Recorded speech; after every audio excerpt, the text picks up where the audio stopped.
रात के 3 बज रहे थे। फ़ोन की स्क्रीन पे सिर्फ एक ही नोटिफिकेशन बार बार ब्लिंक कर रही थी। लो बैटरी, लो बैटरी। मैं अपने रूम में अकेला था।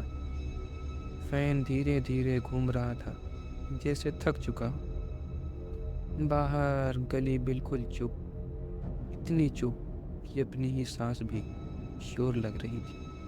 तभी मैं चौंक गया। आवाज़ हल्की थी, लेकिन बिल्कुल साफ, जैसे कोई मेरे कान के बिल्कुल पास खड़ा हो। कौन है? मेरी आवाज़ कांप रही थी। कोई जवाब नहीं। मैंने सोचा शायद दिमाग का वहम है। आजकल स्ट्रेस भी ज़्यादा था। मैं बेड पे लेट गया, आंखें बंद की, और तभी ठक ठक ठक दरवाजे पे दस्तक हुई। इस वक्त कौन आ सकता है?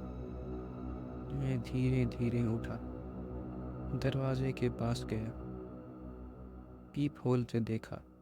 कोई नहीं। जैसे ही पीछे मुड़ा, दरवाज़ा खुल गया और मेरी आवाज़ मेरी ही थी, बिल्कुल मेरे जैसी। मेरा दिल ज़ोरों से धड़कने लगा। मैंने झट से दरवाज़ा खोला। खाली कॉरिडोर, बस एक ट्यूब लाइट फ्लिकर कर रही थी और ज़मीन पे गीले पैरों के निशान मेरे रूम के अंदर जा रहे थे। मैंने पीछे देखा, मेरे बेड के पास।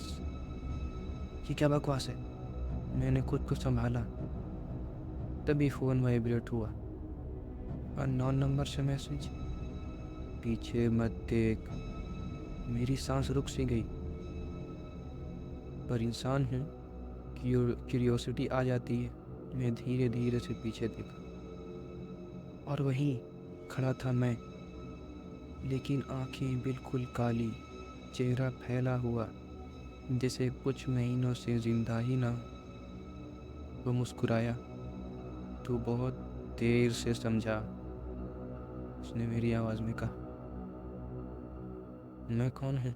मैं चिल्लाया। उसने बेड पे बैठते हुए कहा, तू जो था। रूम का टेम्परेचर अचानक गिर गया, फैन रुक गया। उसने बताया, इस घर में रहने वाले लोग रात के 3:03 पे 2 हिस्सों में बट जाते। एक जो ज़िंदा रहना चाहते हैं, दूसरा जो पहले ही मर चुके होते हैं पर जानते नहीं। मैं तुझे कब का रिप्लेस कर चुका हूँ, वो बोला। बस बॉडी अभी तक चल रही थी। मुझे याद आने लगा पिछले हफ्ते का एक्सीडेंट, हॉस्पिटल की सफ़ेद लाइट, डॉक्टर की भाग दौड़ और फिर अंधेर। मैं काँप गया। तो उसने मेरी आंखों में देखकर कहा, तो सिर्फ याद। अचानक मेरी बॉडी हल्की होने लगी, जैसे हवा में घुल रहा हूँ। लास्ट चीज़ जो मैंने सुनी मेरी ही आवाज़ थी, जो अब उसके मुंह से आ रही थी। अब लोग मुझे मेरे नाम से जानेंगे। सुबह हुई। माँ ने रूम का दरवाज़ा खोला, कहा, उठ जा बेटा। मैं बेड पे था, नॉर्मल, जिंदा। आईने में देखा, मैं ही था और कोई नहीं। यानी ये सब एक ख्वाब था।